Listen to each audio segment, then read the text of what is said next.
안녕하세요. 저 소호영이라고 합니다.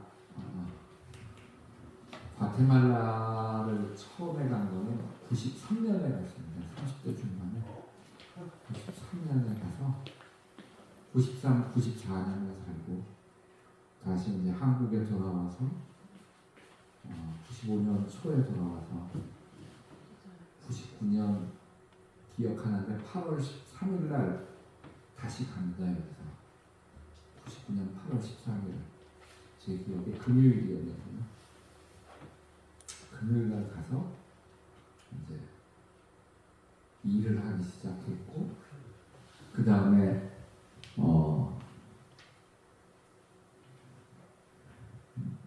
선교 사역을 하게 되는데요. 그거는 이제 제가 한 게 아니라 하나님이 시켜주셔서 하게 됐습니다. 제가 과테말라에 대해서 간단하게 이야기 드리겠습니다. 과테말라는 지금처럼 생각하면 중미에서는 제일 큰 나라입니다. 경제적으로 제일 큰 나라고요.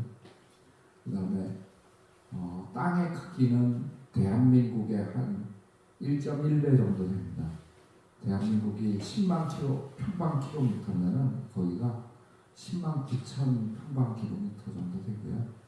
인구는 1,700만 명 정도 되고 2024년으로 기준으로 해서 국민 총 생산액은 한 1,170만 불, 억불 정도 됩니다. 1,170불. 근데 이 나라가 재밌는 게 캐나다부터 시작하는 이 럭키 산맥을 타고 이렇게 내려오는 산맥 위에 있어요. 산맥 위에 있는데 그래서 한국은 서쪽이 낮고 동쪽이 높은 태백산맥이 있어서 서고 동저지만 과테말라는 동고 서저지만은 과테말라는 서도 동저입니다. 그래서 과테말라 시티는 1,500m 고지 정도에 있습니다. 1,500에서 1,600 사이 정도의 고지에 있어서 처음 오시면은 숨을 가쁘하십니다. 산소가 희박해서. 그리고 자외선이 쌩다면서 저처럼 이렇게 새카매져요, 얼굴이. 그리고 인구가 1,700만 명 정도 되는데 거기에 인구의 분포는 백인이 6% 정도 됩니다. 백인이 6%. 그 다음에 백인과 원래 원주민 인디오라고 그러는데 인디오와의 사이에 태어난 혼혈족이 메스티조라고 해가지고 한 33% 정도 되고 그 다음에 원래 인디오는 60% 정도 됩니다. 60%. 그리고 이 나라가 과테말라가 원래는 원주민 이름을 마야라고 합니다. 마야족. 그래서 이렇게 산 위에 살던 마야족이 있었는데 무슨 원인인지 모르지만 8세기에서 9세기 사이에 거의 대부분의 마야족이 멸종을 당합니다.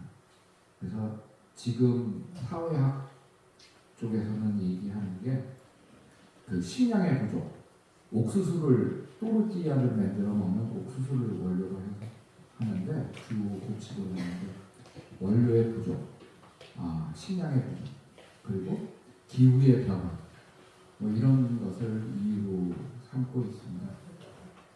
그리고 과테말라의 가장 아픈 얘기는 콜럼버스가 스페인 사람인데 스페인이 1492년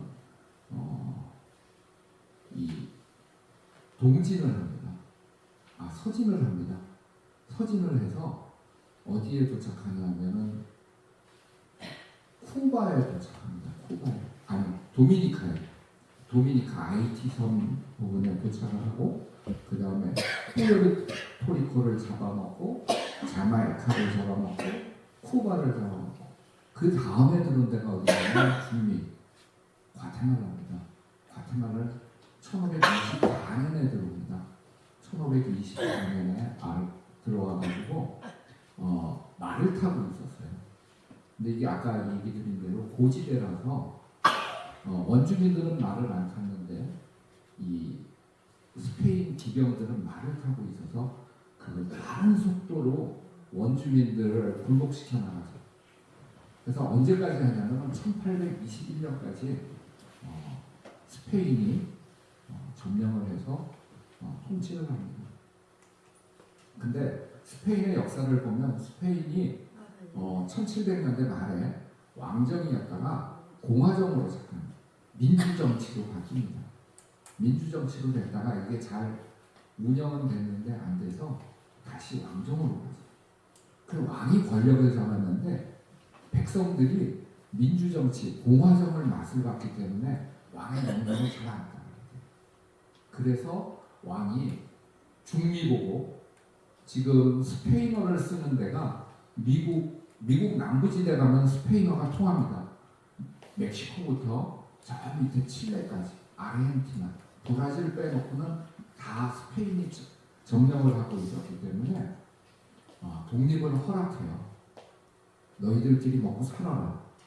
그래서 1821년에 독립을 하면서 중미 6개국이 연합을 이루어서 중미 연합을 이루었다가 2년 만에 깨지고 과테말라가 1823년 8월 15일날 독립합니다. 9월 15일. 그래서 9월 15일이지만 멕시코 독립은 9월 16일이에요. 이렇게 9월 중순에 다 이렇게 옆에 나라들이 독립한 날짜가 붙어 있습니다. 이 사람들이 그런 역사를 갖고 있고 그 역사 가운데 아까 이야기 드린 대로 이 과테말라에 스페인이 통치를 하다가 왕이 야 너희들끼리 먹고 살아 이렇게 돼 있기 때문에 백인들이 아직도 그 모든 권력을 쥐고 있습니다. 경제력이나 정권이나 뭐 이런 것들을 백인들이 갖고 있었고 그러면서 통치를 해왔는데 1960년대부터 내란이 일어납니다. 내란이 일어나서 1996년 어떤 신부님의 제가 이름을 기억 못하는데 신부님의 중재로 내란이 종식되는 과정이 있었고 종식됐고 그 다음에 이 내란이 종식되면서 그 총기 내란 때 쓰던 총기가 이 정부 권력이 약합니다. 저기 예를 들면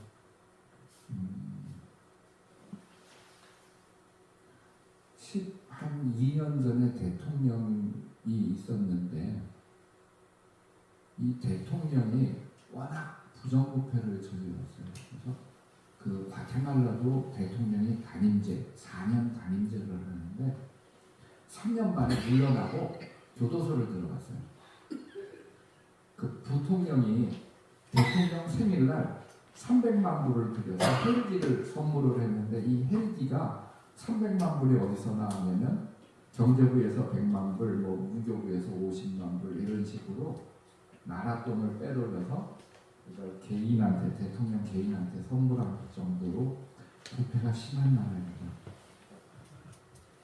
그리고 한국분들이 과테말라에 정착하게 된 이유는 1986년도에 전두환 대통령 시절 노태우 후보가 민주화를 선언하면서 한국의 노조가 고개를 들기 시작합니다. 노조가. 그래서 그 노조의 영향을 받던 봉제업체가 싼 임금을 찾아서 간 곳이 과테말라입니다. 과테말라를 택하게 된 이유는 멕시코는 스페인어를 쓰는 나라 중엔 자기네가 제일 크다는 자부심을 갖고 있어요. 그래서 외국인을 안 받아줍니다. 삼성전자도 멕시코에 들어갔다가 2년 만에 철수했다가 다시 들어갔습니다. 그리고 과테말라를 정착하게 된 이유는 멕시코, 과테말라 지도 나오듯이 멕시코, 과테말라, 온두라스, 니카라과, 코스타리카, 파나마가 있는데 과테말라가 경제력이 제일 커요. 1170만 원. 그 다음에 코스타리카가 있고요. 그 다음에 파나마입니다. 950만 불, 900억 불 정도 합니다. 950억 불하고 1170억 불 정도 하는데, 과테말라의 생산의 주요 품목이 뭐냐면 사탕수수, 바나나, 커피, 그 다음에 의류 수출.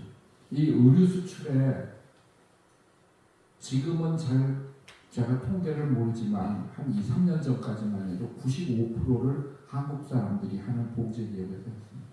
과테말라 의류 수출 95%가 15억 불 정도 되는데 14억 불 정도를 한국 분들이 하셨습니다.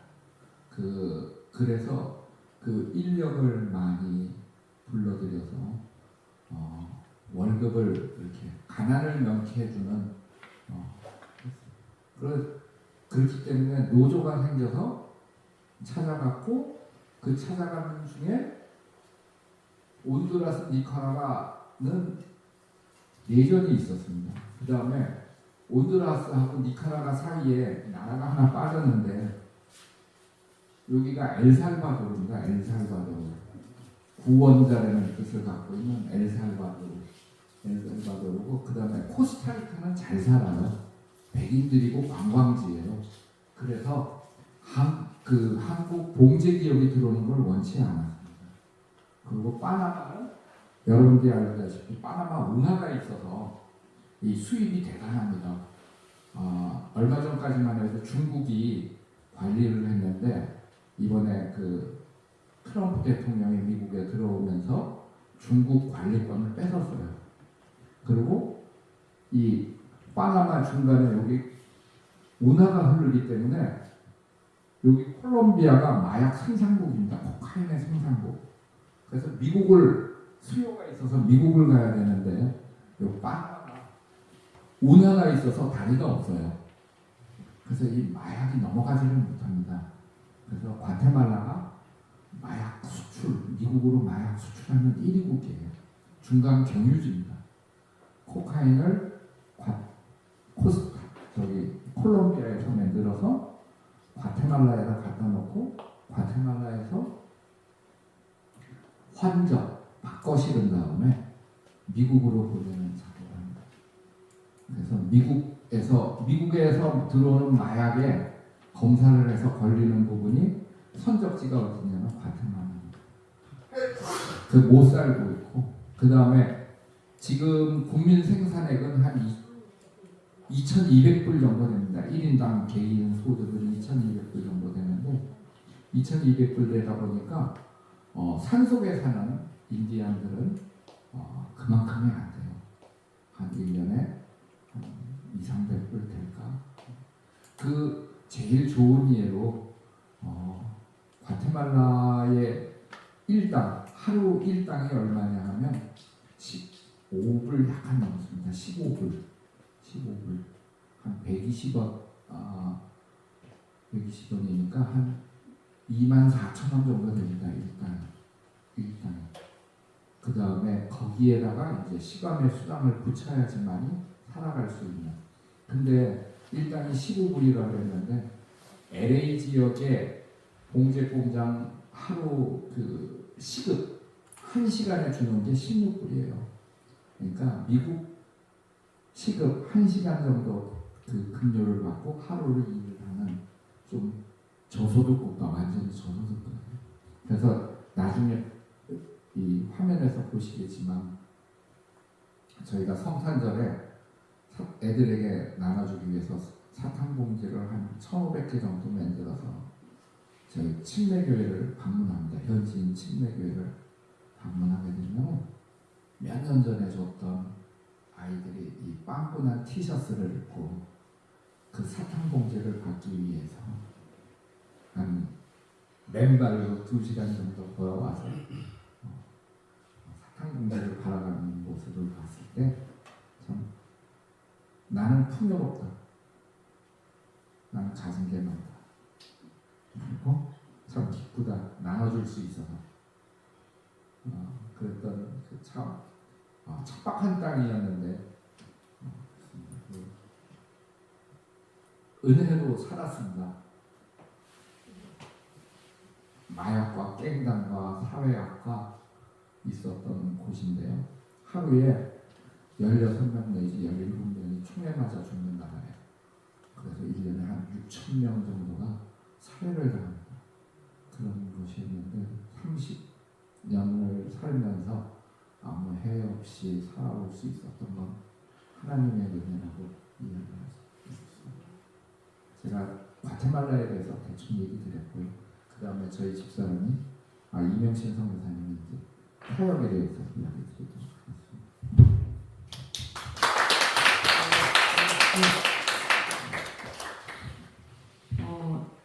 안녕하세요. 먼저 사진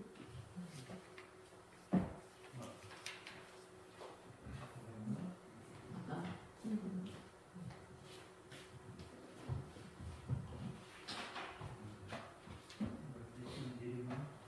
네. 잠깐 기도하고 시작할게요. 하나님 아버지 감사합니다. 오늘 이렇게 좋은 시간을 주셨는데 저희 자랑이 아니라 오직 하나님의 기쁨과 하나님의 영광이 되기를 원합니다. 예수님의 이름으로 기도했습니다. 이 사진은 저희가 마지막 떠나기 이틀 전에 찍은 선교지에 방문해서 찍은 사진인데요.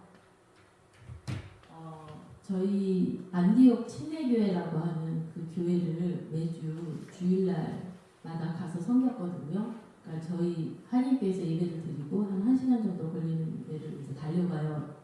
그 선교사님들이랑 평신도 선교사님들이랑 달려가서 이제 섬겼던 교회인데 이제 저희가 이제 마지막 간다고 하니까 우리 아이들이 목사님이랑 현진 목사님이랑 함께 기도를 해준 사진이었는데요.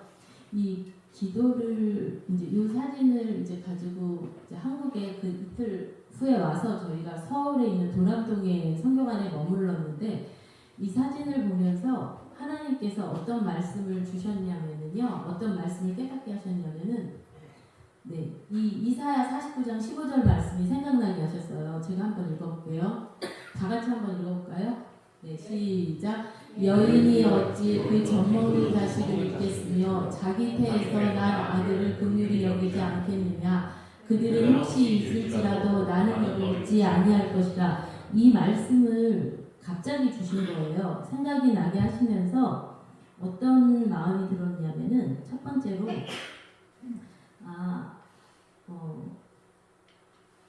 제가 30년 동안에 살았잖아요. 중년의 시간을 거기서 다 보냈는데 하나님께서 과테말라에서 함께한 30년도 내가 너를 잊지 않고 지켰고 또 앞으로 살아갈 한국에서의 시간도 내가 너를 잊지 않고 기억할 것이다 라는 그런 마음을 주셨어요. 그러니까 저희가 이제 30년 동안에 과테말라에 살았기 때문에 한국이라는 나라가 저희 고향이고 저희가 태어난 도시이고 그랬지만 좀 생소한 것들이 있었어요. 다시 여러 가지를 시작해야 되는 그런 조금 불안한 이런 두려운 마음이 있었는데 이 말씀을 주시면서 하나님께서 이렇게 힘을 주시는 것 같았어요. 그런데 이 말씀은 저희에게만 주시는 말씀일까요? 저는 그렇지 않다고 봅니다. 여기 수원교회에 계신 우리 어르신들, 권사님들, 집사님들 모두에게도 하나님께서 이 자리에 오신 것을 하나님께서 기뻐하시고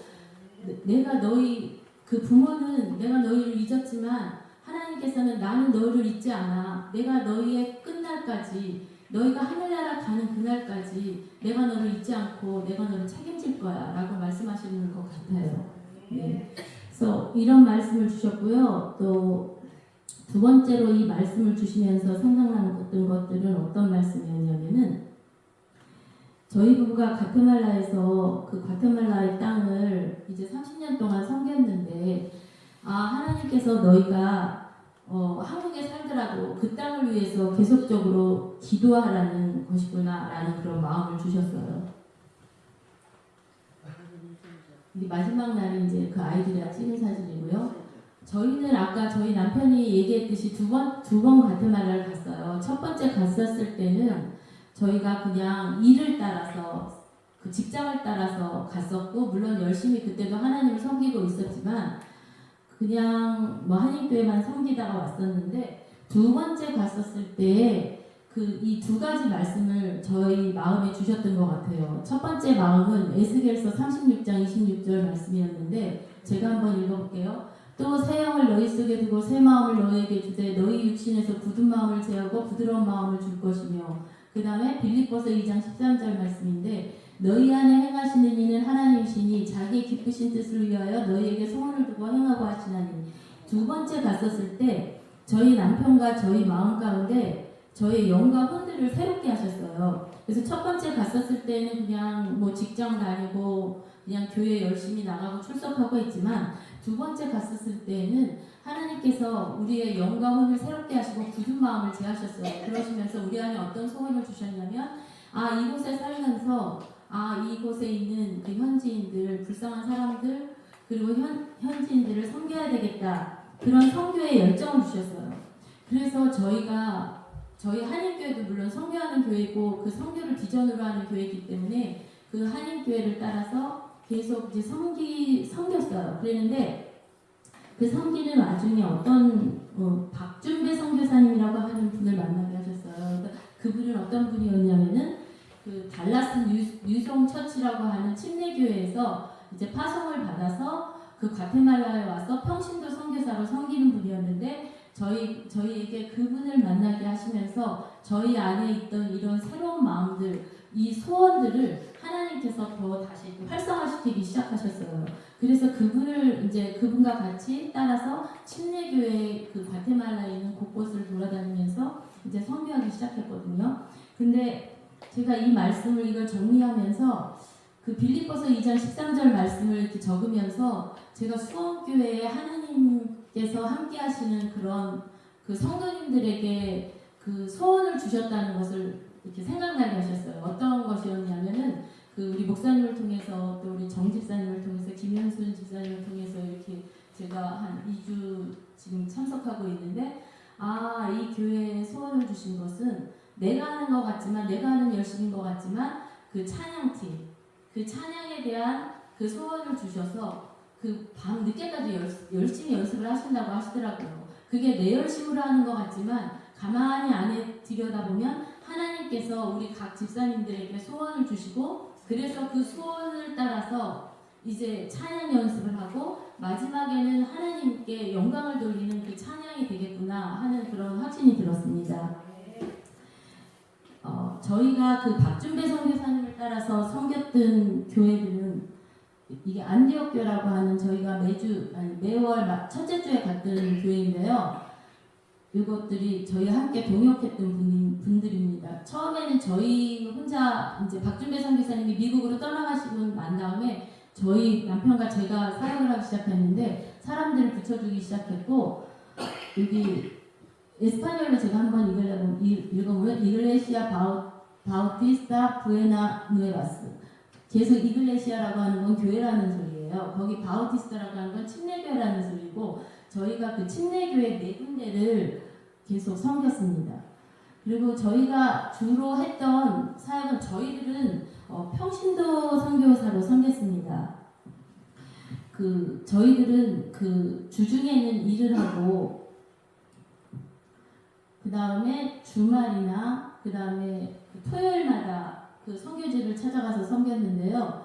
그래서 저희에게 오는 후원금이나 이런 것들은 그 아이들 사탕값 정도만 왔고요. 나머지 대부분 저를 비롯하여서 섬겼던 선교사님들은 대부분 자기의 시간들을 투자하시고 그 다음에 또 차량을 또 기름값 다 본인들의 기름으로 또 다 충당하시면서 가셨고 또 때로는 선교원금이 모자르거나 또 많이 오고 그럴 때는 그런 자기의 그 헌금들을 들여서 같이 이렇게 섬겨주셨던 분이에요. 이 사진들은 저희가 이제 매월마다 갈 때마다 하는 그 선교 사역이었는데요. 그 머리 깎는 사역을 했어요. 그 동네 아이들은 물이 되게 부족해요. 그래서 씻지를 못해요. 이도 있고 그리고 머리 빗지도 않고 교회 와요. 그래서 그 머리 깎는 사역을 했고 그 다음에 말씀 사역, 그 다음에 저 밑에 있는 것은 태권도 사역입니다. 그리고 저희가 주로 했던 그 사역들은 말씀 사역에 기초를 두고 했습니다. 왜냐하면 이 아이들에게 그냥 그 어떤 이벤트만 하면 복음이 들어가지 않기 때문에 하나님의 말씀 사역을 중심으로 하여서 섬겼고, 그리고 이 아이들에게는 색연필이라든지 풀이라든지 이런 것들을 이렇게 사용하기가 되게 가정 형편이 좋지 않아요. 그래서 그 아이들과 함께 만들기를 한다든지 뭐 이러면서 함께 섬겼습니다.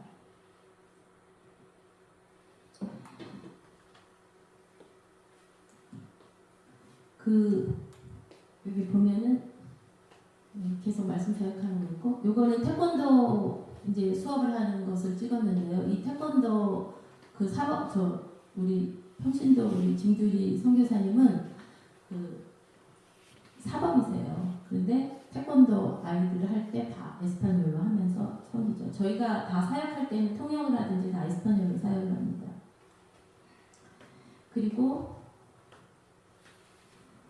요거는 이제 저희가 그 아까 거기 네 교회 있었죠. 그러니까 성탄절이나 어린이날이나 이럴 때 우리 아이들에게 이제 찾아가서 선물을 나눠주면서 복음을 함께 전하는 이런 사역을 했던 것들을 제가 사진을 찍었고요.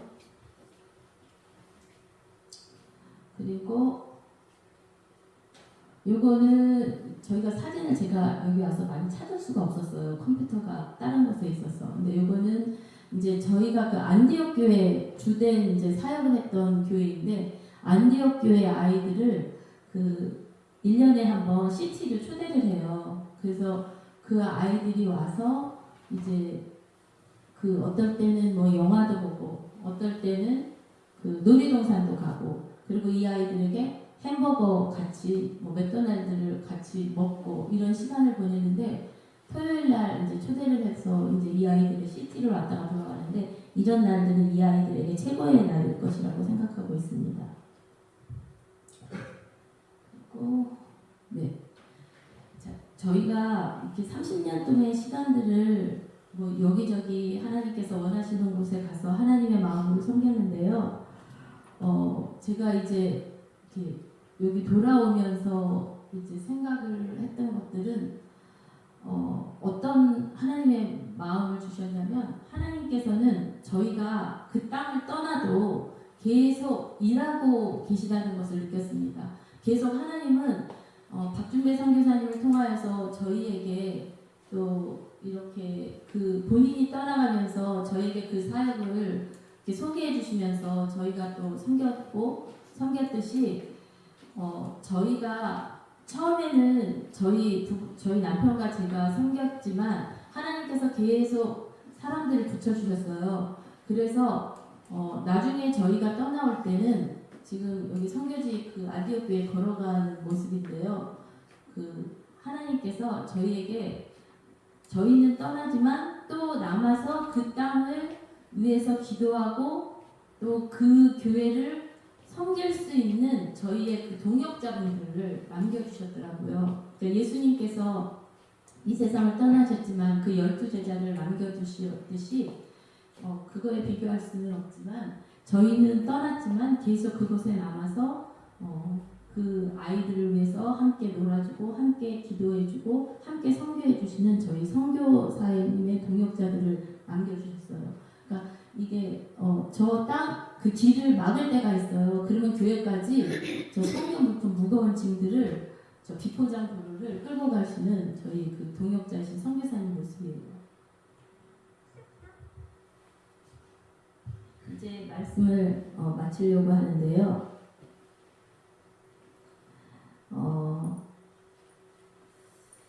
저희들이 이제 한국에 돌아왔지만 계속 이분들은 매월 그 안디옥 교회에 가셔서 여전히 사역을 하시고, 또 우리에게 또 사진도 보내주시고 또 지도 요청도 하시고 계셔요. 그래서 이런 모습들을 보면서 하나님의 나라는 협력하여서 선을 이루고 그 나라가 확장되어 가는 것이구나, 그런 것들을 제가 여기 와서 다시 한번 느꼈습니다. 감사합니다.